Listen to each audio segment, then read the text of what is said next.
I'd like to introduce Cathal Spelman. So, amongst other things, Cathal is into teaching about healthy lifestyle living and so on. He's an author of the Fair Money Plan, and he's going to explain this as a potential solution to what I'm going to call the crisis.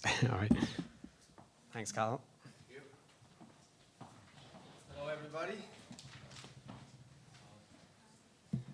My name's Cathal Spelman, and I've been just working on this idea of a fair money plan for Ireland. I've just come from Bloom in the park. I'm on a stand there, and I actually teach people about raw food and living food. So I'm up there teaching people how you can actually take seeds and grow your own fresh organic vegetables in a week, or up to 2 weeks if you want to go for the sunflower baby greens. So I just mentioned that because somebody was saying something about you got to get more local and resilient and crisis ready. So that's a great thing you can actually learn to do, and it's practically 0 food miles, and you can grow your own organic veggies in a week. So that's a nice thing to learn. But anyway, just getting back to the fair money idea. I just need to figure out how I can change the slides. The space. And how do I go back? How do I go back? Backspace? Oh yeah, okay, I think I got it. Forward and back. Okay, I'm just going to run through this because I don't have a lot of time. It's something that's in development, so yeah, I'm sure you'll have lots of questions. So here goes. So we've got 2 problems. A shortage of spending power in the economy, and the other problem is private corporations have taken over the money supply. So shortage of spending power is really caused by the second problem, the private corporations taking over the money supply. And it's deflation. So Ireland's actually in a deflationary depression. And you should probably all understand what that means if you look at your bank account, your wallet, value of your house, etc. There's just a massive shortage of money supply. So we've got the financial sector have taken control of the money supply and run it as a monopoly. And our money is created by the financial sector out of thin air as loans. So it has to be paid back, but it has to be paid back by plus interest. So interest is the problem, and this has become my biggest realization, is that we all end up scrambling to repay the money, the loans, plus the interest that was never created. And the interest then becomes a black hole that forces individuals and countries into bankruptcy. So here's my summary. As far as I'm concerned, if you want our problems in one line, this is it. So the money supply, or money loaned into existence, that's M. So that's the money that's in existence. But that's obviously less than the M plus I, the money plus interest. So that means that if you get a mortgage for 200,000 euros, but you've got to pay back the 200,000 euros plus 300,000 euros in interest, the question is, where does the interest come from? Because when you took the loan, you obviously paid out the 200,000 into the economy, which now circulates, and it went to the builders and the architects and the carpenters, but then they spent it. So it's out there somewhere in the economy, in theory, for you to go out and earn back that money to repay it to the bank. So that kind of should work out. But where is the I? Where is the interest? Well, it's nowhere. It's not created. It's never created, and that's our problem. So there you go. Loans must be repaid plus interest. The interest not created with the loan. The interest is never created. So as far as I'm concerned, our money system is actually a fraud. And I'm just going to go through some of the implications of the fraud. And the bottom line for me is we've got to get rid of this whole interest thing. It's called usury, mentioned in the Bible. So interest is a black hole. So here's just it's a nice graphic done by a man called Dick Eastman in the United States. Look him up on YouTube. He's got some very interesting videos there just with these graphics. So here's our economy and the flows. The money's going around that way, and goods and services are going the other way. So that's what money is all about. It's a token system that we use to exchange goods and services without having to go swapping everything. So here's the money flowing. And then the goods, that would all work wonderfully, except we've got the financial sector in the middle, like a black hole, sucking away interest, which ultimately sucks away the wealth of the economy, whether it's the houses or the factories. The financial sector end up owning it all. And that's what I call debt slavery. And so we're repaying this non-existent interest. The real wealth of the people of the nation is put up as collateral, and then it's foreclosed on. The defaulting loans suck the real wealth of the individual and nation into the arms of the financial sector. And here I put a financial, like a historical note. The financial sector didn't own very much if you go back a couple of hundred years. Now they just about own everything. You could certainly say for sure that the financial sector owns 50% of Ireland. Because you look at all the mortgage, all the property in Ireland is all mortgaged. And mortgages are either 100% paid off or 100% not paid off. Probably the average mortgage is paid off about 50%. So that means effectively the banks own 50% of the real property in Ireland as it stands right now. I'm going to skip that one, this is kind of complicated. Talking about social credit, now this was probably the first possible solution that I came across, a man called C.H. Douglas.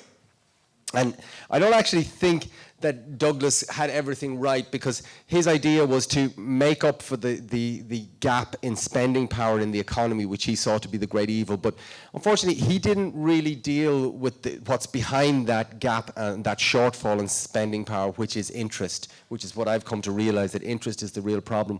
But there was other people, and it's just you never hear of these people, Kitson and Soddy, that they were pointing out that interest payments are the great what we say, the great undermining factor in our economy, and something that I feel is the issue that we must deal with before anything works out. So the idea anyway is of having a national fiat currency introduced into the economy, not as debt financed bank loans, but as fresh purchasing power that originates in the hands of consumers. So this is the idea that is there in social credit, of putting spending power back into the economy, and I still do think that is a very good idea. The idea then is to you have a market system where it's consumer demand supplemented by social credit, and it's sufficient to make abundant domestic production profitable. And it will therefore eliminate deflation, and it's deflation which is our problem. People are always talking about the problem of inflation, but we're in a massive deflation. And the idea of the type of social credit I like is the one that goes directly to the households. So some people are also talking about kind of reflating the economy, but more with kind of government spending and stuff like that. But I prefer if it goes directly to the households, because I think people make the best choices. So there it is in a graphic. You have the same sort of flows, and you have a national credit office that sends a dividend to consumers. So I think there's a great role in this. I just want to show this chap, Dick Eastman. He has developed. He's a very, very smart economist in a great many ways, and he's developed what he calls a two-loop system, or the model, if you like. So basically, we're in this lower loop where we're, say, for instance, in the household sector, and the financial sector, drip feeds us out some loans, but every time we have to pay back principal and interest, and this just is this constant flow of wealth and assets from the household, the government, and the production sector is all going to the financial sector. And the financial sector, he characterizes it like this, that feeds into the upper loop, which is, this is where the derivative speculators and the bondholders live. They're in a different world actually from us. So there's one world for us, if you like, and this is then you have another world for the bondholders and derivative speculators. Just a very interesting point on that. There's an ad on the radio at the moment by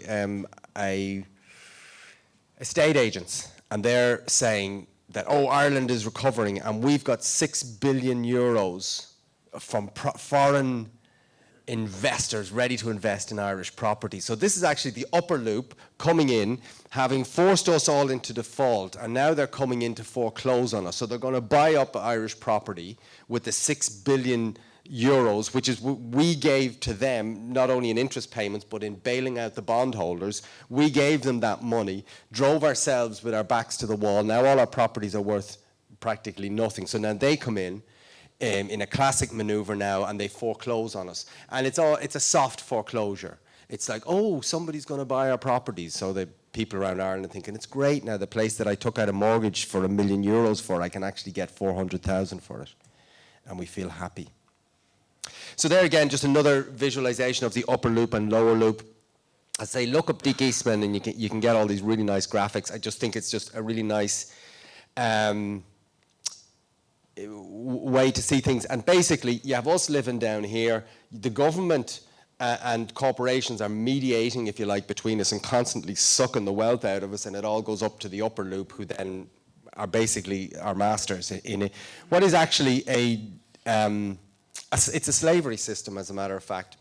So again, it's the same thing going on all the time. We get the money loaned out to us. We're always paying back principal plus interest, principal plus interest. You can work it out on a piece of paper. M is less than M plus I. That's, as far as I'm concerned, is all we need to know, because it means we could just never pay off the loans. We will always ultimately be foreclosed upon in one way or another. Now, you might get a Celtic Tiger boom, which means that the banks are just issuing more and more credit, and people are going into more and more debts, and you have this like artificial asset bubble like we had. Ultimately, it has to collapse. The upper loop makes sure that they get bailed out, and we get left carrying the can, and more of our wealth goes to the upper loop. It's a plan.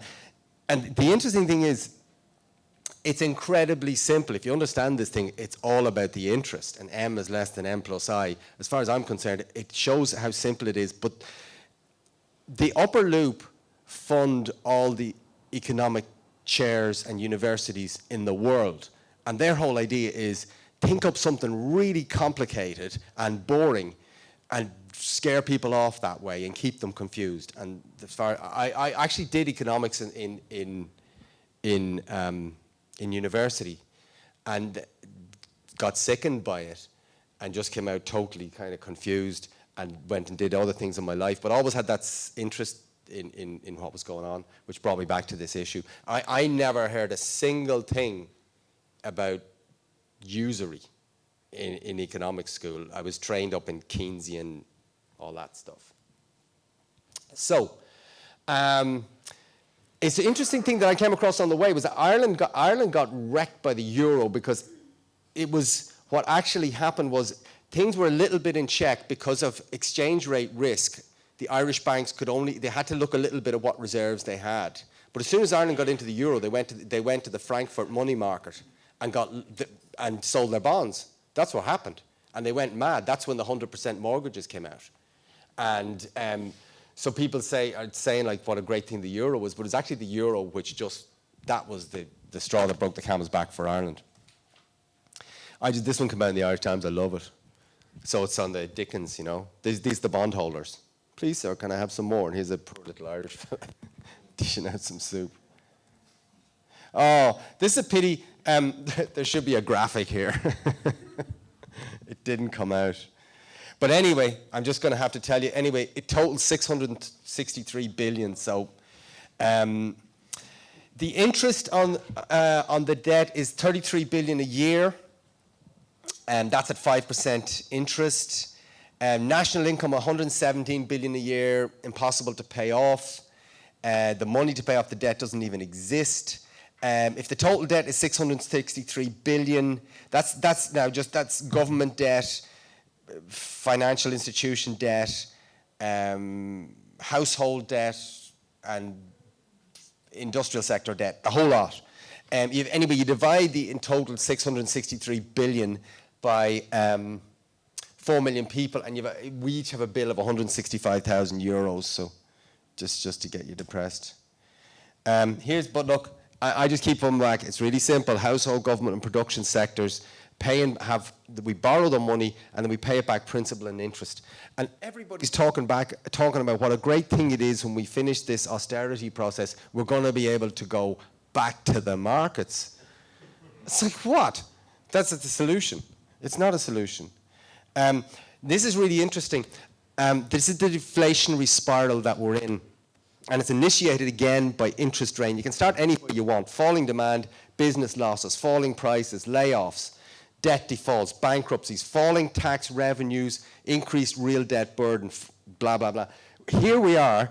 This is where the government is coming in to help us out with austerity, because they keep cutting back on their spending and everything, and they just further reduce the amount of money in circulation in the economy, and that's supposed to be the solution. That's why austerity doesn't work. That's just another graphic on it. Just cut the hell out of everything. And actually, the situation becomes worse because, you know, your debt burden is the same, but the amount of money in circulation becomes less and less and less by everybody cutting back. So there's even less possibility to pay back the loans. So you talk to anybody in business or people getting kicked out of their jobs, then they're in the crisis of how to pay back all the different loans that they've got taken out. That's again the interest drain, the black hole in the economy. Now here's the idea of social credit. Instead of a black hole in the middle of the economy, you actually would have a national credit office issuing a monthly household dividend. And the thing is, you don't give it to the government because that will arise corruption. And you go straight to households on a per capita basis. So there would be some idea of having an office set up to just look at however we can look at the figures of what's needed to have enough money in circulation in the economy, and you put it in via the households, and then they will make the spending decisions that will put the money into circulation. And I favour that idea because it's a more egalitarian way of doing it than having the government's going to build a whole bunch of roads or have us all doing this or that. So I just like that way. Let the people decide how the money will be distributed. And people say, oh, but yeah, you might get inflation, but this country is being destroyed by deflation right now. So I think inflation is not something we would have to deal with right away. If, however, we get to the point we have enough money in circulation, well, we can decrease or even switch off that. It is only a supplement. It's not like it's not everybody getting employed by the government or anything like that. I just quickly put this one in, benefits of interest-free money, because you really have to focus on this, because otherwise you start thinking, oh yeah, there might be a problem if you try to do this, but let's look at the benefits of interest-free money. First of all, prices are going to fall. 45% of prices is due to unnecessary interest charges. Margaret Kennedy is the woman she did the research in Germany, and she actually figured out that's about the percentage. So it means every time you go to a shop and spend it, that whatever you're buying, it will be 45% less. It's nothing to do with taxation. That's the amount of money that goes all the way along the supply chain that companies are paying back massive amounts of interest for them to have the machinery and the cash flow to produce what you just bought. That means, of course, spending power is going to increase. People have more available money to spend. They're not having to pay huge interest out on mortgages, etc. And as far as I'm concerned, there's going to be a huge unleashing of human creativity. As far as I can see it, we're like the Roman slaves. How creative do you think Roman slaves were? They were slaves. They were chained up in a dungeon. We're chained up by this interest system. And if we actually had the possibility to go out and do something and get well rewarded for it without this interest drain going on all the time, that we would just have a massive boom. Small businesses are going to really thrive because you can set up a business and the spending power is going to be there, and you're going to charge less for your products because you're not paying back all that interest. So the idea is not to pay interest for these money tokens. It's just a token system, and we exchange real goods and services. The people and the things we exchange is what's real. And we don't have to hand it over to private corporations. And we don't have to be charged for the purpose of doing so. Usury means payment for the use of money. And as I'm saying there, it ruins the nation by draining our wealth into a few hands via interest payments. So I've been putting together a strategy on what we can do. And I have this is the first thing I think we should do. Independent interest-free money. So mutual credit is a system of interest-free money. You can do it in every given area. Anthony Michels, he's developed mutual credit trading system in Holland, which is really good. It's really well developed. It's got online trading, mobile phone payments, and euro convertibility. Euro convertibility is a really interesting feature, which means that you get businesses online and you say to them, hold on a second, there's an online market where you can convert your tokens back into euros. And the good thing about that is businesses would, if you try to go to them with a local currency, they're going to say, hold on a second, all my invoices are in euros. Why should I sell you with your little local dubs or whatever it is that you're going to use in your little local system? But if you've got euro convertibility via an online marketplace, that gives them an option to convert what's been spent with them, and I think you'll get very good uptake for it. You would also get to create spending power immediately independent of government. Now, it would also educate the public on the benefits of interest-free money. And the reason I like this idea is that it's something we could do right now. The other ideas of a national solution, which will run through, but that means you've got to get everybody on board to say, okay, let's change the government and put in a government that's going to do this, which is a great idea, but there's, 30 people here. We've got 4 million people to convince. How are you going to get 4 million people convinced? Well, I think give them a taste of interest-free money, and that's why I really like this idea. Then from there, people say, oh yeah, look, this works really well, and things are cheaper because people aren't paying, and there's much more spending power, so my business is working much better. And then you can say, well, how about we do this on a national scale? So I'll just, have I time to run through the national? Quickly. Okay, new currency. Government creates a new currency. Guernsey has had 2 currencies. Switzerland had 2 currencies. That's the idea of doing it in parallel with the euro. Alternatively, you just say bye-bye to the euro, which is what I would favour. Just if you get everybody on board, you say, hold on a second, we're going back to punts. It's going to be interest-free money. And here's the way you make it work. Government accepts it as payment of taxes. That's how you launch a currency. As soon as the government says you can pay your tax with it, everybody's going to want some. You would certainly initially be issuing a national dividend check because there's a massive shortage of spending power in Ireland. There will be no inflation. We're in a deflationary spiral. Put money back into circulation via the method I spoke about earlier. You balance it out then because you can decide, well, how much is the dividend going to be any month? And if we ever get to the point of a genuine need that there's a risk of inflation, we would cut back on the dividend. And that's about legal tender. Imports and exports. People say, how are you going to import anything? Wouldn't there be a crisis? Who's going to want this new Irish punts? Well, hold on a second. Ireland is exporting like crazy to pay back the bondholders. That's what we're exporting for. But instead of that, we would just continue to export, and we tell them, well, we want you to pay us in our Irish money, so you've got to sell euros on the marketplace. So ultimately, there's now a demand for Irish money. That's how international trade works. If you export, you can import. And it's all done on the basis of balance of trade for once. So instead of us going on an artificial value of the euro, we go on a real value of Irish currency. And yeah, maybe it might fall, and we might be able to buy less iPods and BMWs for a while, but if we continue to produce goods of value that foreign people want, it's going to work out just fine. We did that. End the national debt. Now, I'm saying we would have to deal with this very unfair national debt, and I'm for not paying it back. And just stop it right there. It's unfair. There's a principle in law that is fraud vitiates all contracts. So if a contract is based on fraud, which our money system is, well then it's null and void. EU and IMF, the one thing is that from the very start of this, there's been when they got Brian Cowen and Brian Lenihan into a room that night, which sealed our fate, so-called, the banks told them that if you don't do this guarantee, there'll be no money in the ATMs tomorrow. And Noonan still repeats that mantra, and this is how we're being manipulated with fear. But all we have to do is create our own currency and put it in the ATMs. And then the IMF and all them say that they're not going to give us any more money. Well, we'll just say, okay, fine. You can get in the queue for any repayments. So that's my point. Look after the children or the banks. This is a really nice one. They're all putting out the fire in the bank and letting the houses burn down.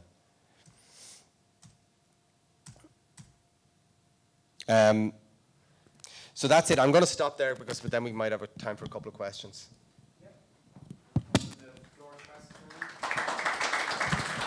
Thank you.